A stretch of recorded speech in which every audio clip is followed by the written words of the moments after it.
Saludos y bienvenidos una vez más aquí a su canal.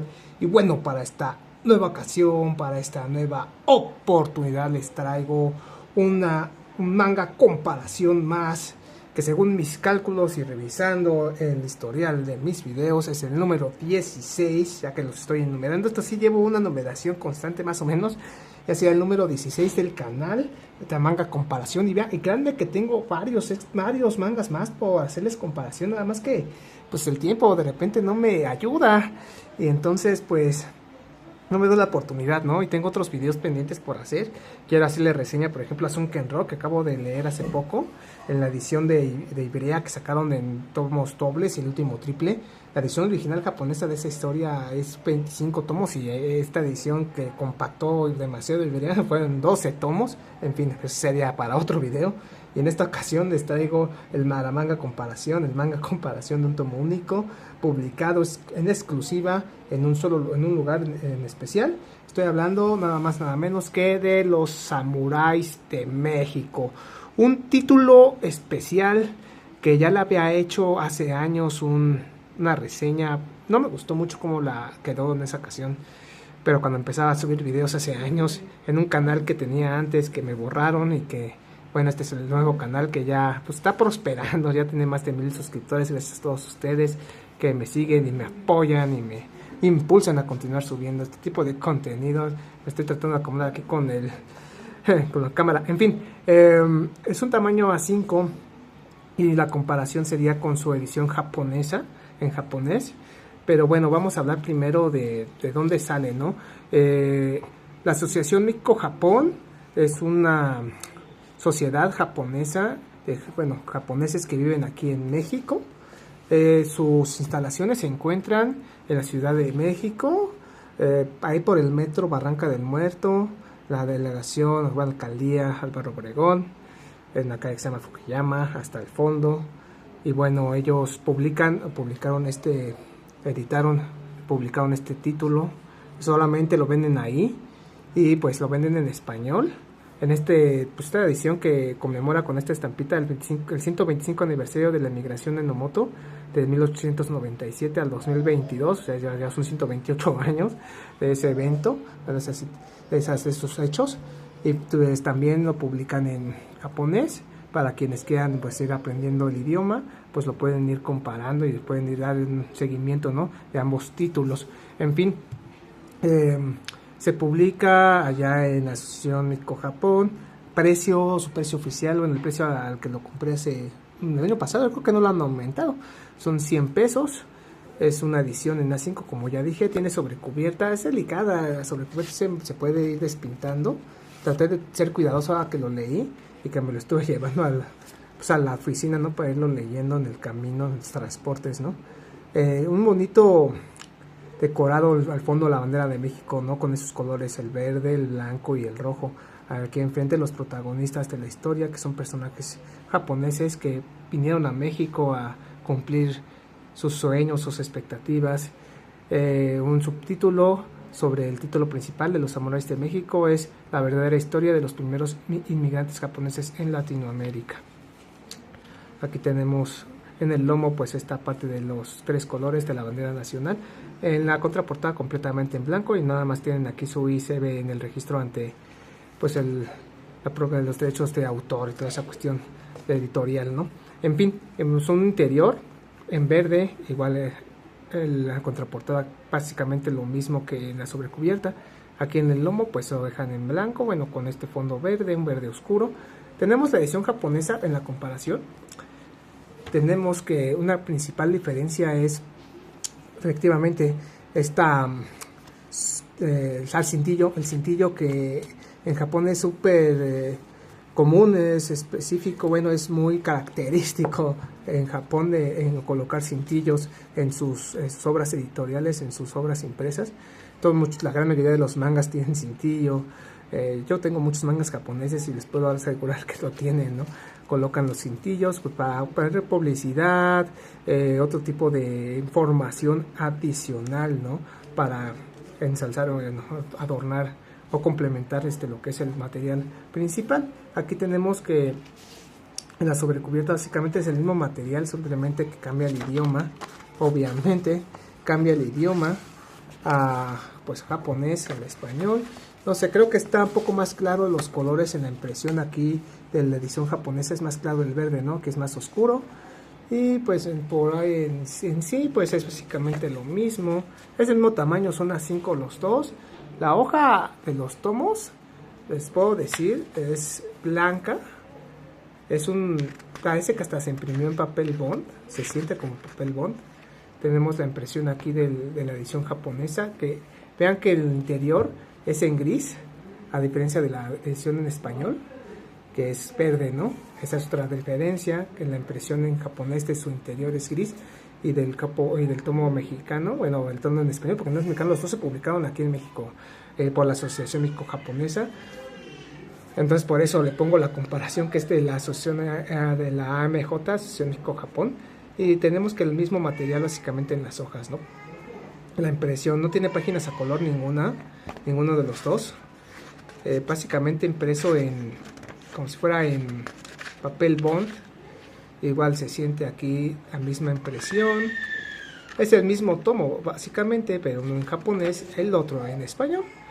Hoja blanca, el dibujo es aceptable, es agradable. La historia, pues tanto dinámica pues no es, poco lenta.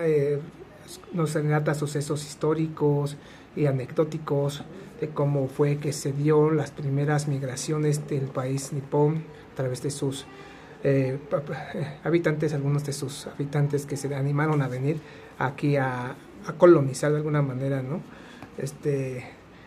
Pues México. En fin, vamos a hablar un poco de la historia, que es lo más interesante de esta obra, es la comparación, ¿no? Básicamente es igual. La diferencia también es que en el japonés no tenemos un ISBN como en el del español. El tomo en español lo tiene, el tomo en japonés no lo tiene, el ISBN. Igual que básicamente son las diferencias más notables, ¿no? Tenemos el cintillo en el japonés, el fondo, miren aquí, nos indica dónde fue publicado, dónde se imprimió, el año en que se imprimió, 2008. Por dentro, por parte de la Manga Internacional de Kioto, el Museo Manga Internacional de Kioto, que es el museo de manga más grande del mundo, y después de ese, el de aquí de México es el más importante. Ese es dato curioso, ¿no? Dato histórico.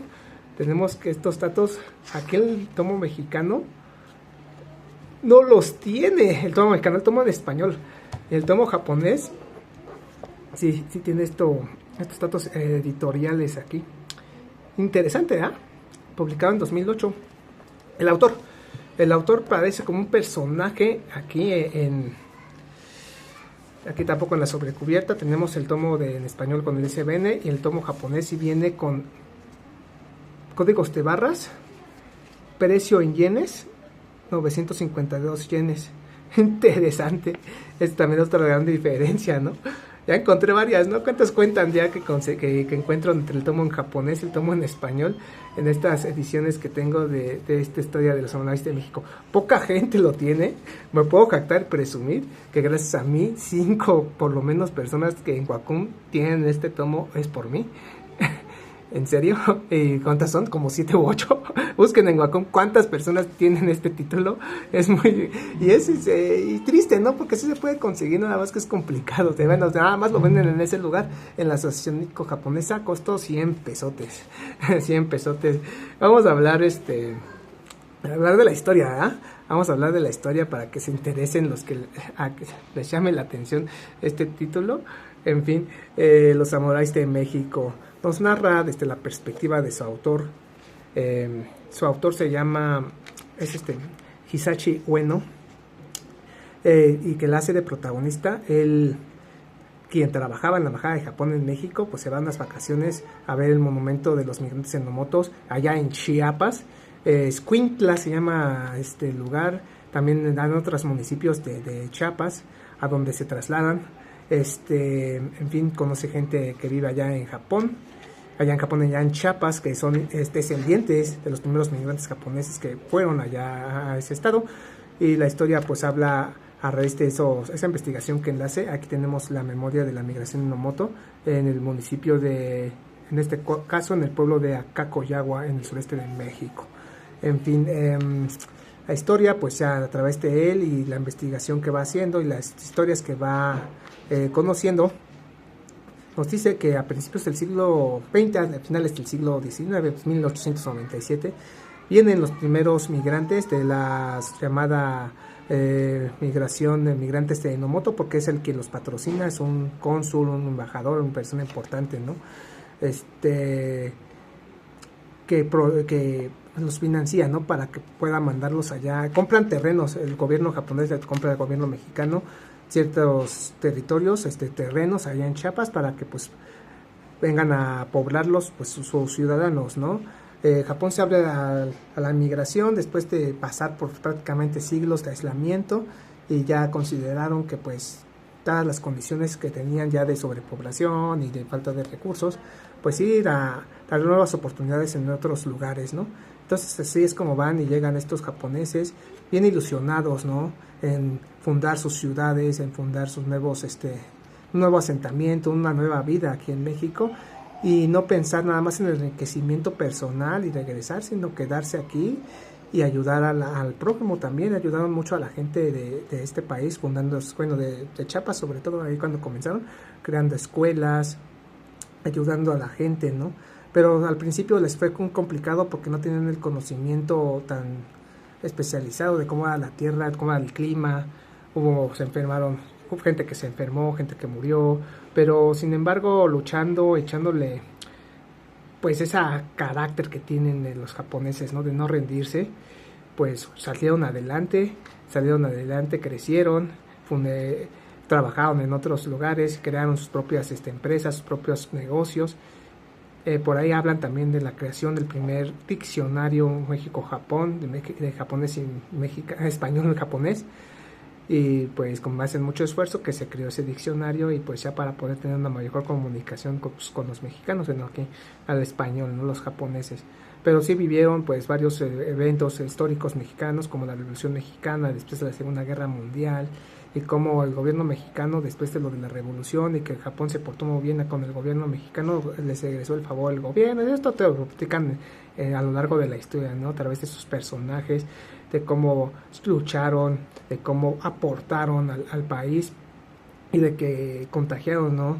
Esa impresión que tienen de los japoneses, los mexicanos o el gobierno de ser gente pues noble, gente de valores, gente ejemplar, ¿no? Los japoneses y la relación entre México y Japón es una relación muy estrecha, muy, muy fuerte.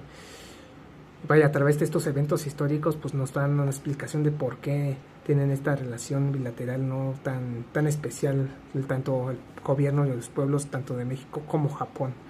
Vaya, interesantísimo cómo se va desarrollando la historia con estos personajes que van creando pues su fortuna y ayudando al pueblo mexicano.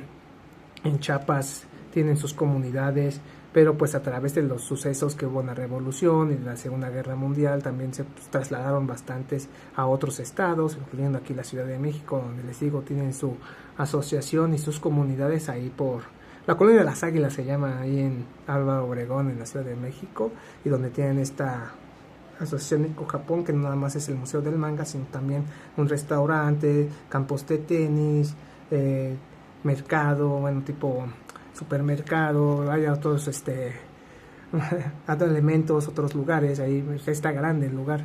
Yo me he enfocado mucho en el Museo del Manga porque es lo que me encanta, es el manga, ¿no? Que nos aportan los japoneses, ¿no? Como su exportación cultural de las principales que ellos tienen. Y vaya, la historia pues va de eso, básicamente.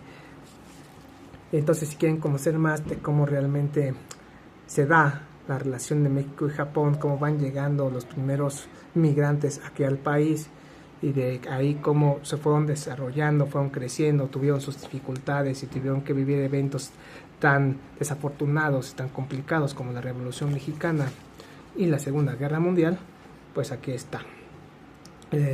Los samuráis de México te da pues ese tipo de comprensión de cómo es que Japón y México forjaron sus relaciones, de cómo es el carácter de los japoneses al no rendirse ante la adversidad, en fin, me da me impresiona, ¿no? Me hace respetar más al pueblo japonés el contar estas historias y cómo las desarrollan, ¿no? Cómo se desarrollan los personajes. En fin, me gustó bastante el tomo. Sí es historia, no es para todo el mundo, ¿no? Porque tienes que tener ese tipo de gusto por la historia, por los acontecimientos. Y ahí te ponen elementos de cómo está, inclusive a nombre de un doctor que se apellidaba Ota, que le pusieron el nombre a una escuela, a una calle allá en Chiapas. Tiene su monumento porque pues participó, bueno, aportó demasiado al pueblo, ¿no? De sus conocimientos, de su trabajo a través de los años allá.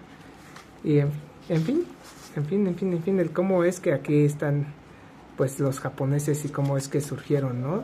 Esa comunidad aquí en México. Es más o menos la historia de este título. Y aquí tenemos los dos tomos, el español y el japonés, con sus diferencias marcadas. Sí tienen diferencias importantes. Y visiten cuando vengan a México. Visiten el Museo del Manga, es muy interesante. Y es único en su tipo prácticamente. El principal es en Kioto, que es gigantesco. 250,000 tomos ahí tienen en exhibición y es gigantesco, ¿no? En México es pequeño el museo, pero el único casi no hay otro, como en México, en el mundo no hay más, son muy pocos, claro, me atrevería a decir que solamente son esos dos así especializados en manga que existen. Y si hay ya ciertas secciones de manga y todo en bibliotecas, y debería de expandirse, ¿no? De crear bibliotecas especializadas en manga, o secciones completas más grandes, darle más difusión para que la gente se acerque a este tipo de literatura que la verdad vale mucho la pena, te acerca a muchos conocimientos que son más accesibles a la hora de leer, acompañados del arte, ¿no? Y menos texto, es más amigable, ¿no? Más te sumerge más, bueno, te hace más fácil la lectura. Y bueno, con tanta diversidad de historias que existen para todo público, no nada más es para niños, ¿no? El que piense que esto no solamente es para niños, pues es que le falta conocer más, abondar más sobre el manga, que es para todo público, hombres, mujeres, niños, jóvenes, adultos, jóvenes, ancianos, de todo tipo de gente, todo tipo de gustos, todo tipo de pensamientos y ideologías. Vaya, el manga es un mundo aparte, es una diversidad total de miles y miles y miles de historias diferentes, y uno queda más que disfrutar y maravillarse de sus posibilidades. En fin, eso sería todo por este video. Espero que les haya gustado, espero no haberme extendido tanto, espero que me haya quedado más o menos la explicación de cómo va, de qué va el tomo, la historia, ¿no? Y que pues si pueden conseguirlo, adelante. La verdad es una adición interesante a cualquier colección. Y en fin, yo tengo las 2 ediciones y me gusta como tener las colecciones y haberle hecho acá su comparación. Nos vemos en un próximo video. Pues a ver, sugiéranme qué próximos videos quieren ver, de qué quieren que hable, no sé. Ya veremos, yo también estoy pensando qué más videos hacer posteriormente. En fin, nos vemos en un próximo video. Muchísimas gracias. Bye.